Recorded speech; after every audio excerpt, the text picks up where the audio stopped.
Donc, juste à l'arrêt d'Ivoire, là où il y a Kin Marché, nous sommes juste derrière Kin Marché, c'est l'avenue Osoliambi, numéro 22, en diagonale de l'église Christ Tabernacle. Voilà les précisions de l'adresse de notre centre. Merci beaucoup, Monsieur Stanis. Nous revenons à vous par rapport au thème de cette première édition.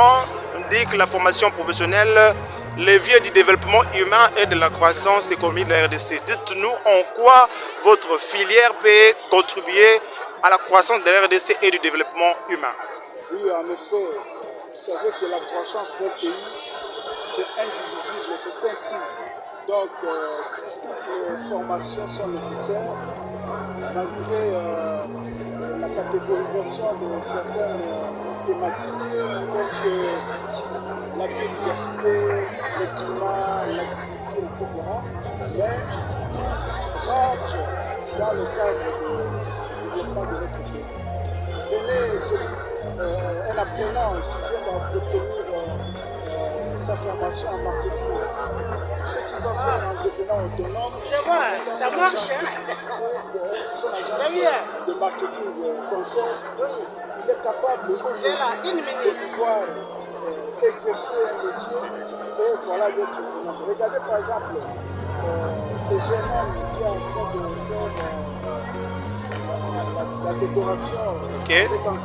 Waouh, c'est magnifique, vraiment exceptionnel. Wow. Monsieur, dites-nous en quelques lignes, je sais que nous étions déjà ici, mais nous voyons l'évolution par rapport à ce que vous êtes en train de faire. Dites-nous, ici c'est quoi? Nous voyons l'image de la RDC. Pouvez-vous nous expliquer en quelques détails ce que représente cette image? L'image présente la manipulation de la RDC par rapport à ses propres minéraux. Okay. La RDC est manipulée et massacrée à l'est de la RDC. Les gens que vous voyez là présentent les Occidentaux et le pays limitrophe. Okay. La femme en bas présente tous les habitants de la RDC, y compris nous aussi. Le sang que nous voyons en bas et notre richesse chez nous-mêmes se transformer ensemble. Voilà, donc l'artiste nous a bien aimé expliqué qu'il s'agit bien des tragédies qu'il y a en République démocratique du Congo, notamment qui est victime de ses propres richesses, qui est manipulé, etc., auquel on est en train d'infliger beaucoup de choses. Et dites-nous, quelles sont les méthodes que vous utilisez pour arriver à cela? Déjà, premièrement, moi, tant qu'artiste, je m'inspire de la vie quotidienne, okay, de tous les scènes que je vois et je m'inspire directement de ça pour réaliser mes dessins. Les techniques, ça va de juste la peinture acrylique et d'autres produits. Merci beaucoup, chef de centre. Est-ce que, de par ces images, on peut conclure que les Congolais ne sont pas fainéants par rapport à ce qui se disait déjà à la toile? Est-ce que vous pouvez aussi conclure que c'est contraire à ce que les gens disent? Parce qu'on dit souvent que les Congolais sont des fainéants, et précisément des Cunois. Nous voyons ici en image un artiste. Ceux qui disent que les Congolais sont des fainéants, c'est le contraire. Okay. Parce que les Congolais sont d'abord découragés. Okay. Vous allez voir que même beaucoup de pays européens là, qui taxent des fois les Noirs comme des fainéants, mais ils ont besoin de la main-d'œuvre provenant plus des Noirs. Ce sont des Noirs qui construisent presque partout, même ici en ville, lorsqu'il y a la construction des mausolées autres là. Donc la main abondante qui font ce histoire-là, toujours par les Congolais.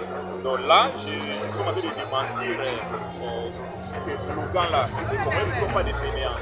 Donc, preuve en est, vous avez vu les réalisations que vous pouvez voir là sur place. Merci beaucoup et dites-nous, combien de mois faut-il pour qu'un apprenant puisse arriver ou être en mesure de maîtriser sa matière? Bon, chez nous, au centre professionnel KKS3, nous avons des formateurs qualifiés, il y a des formateurs experts en la matière.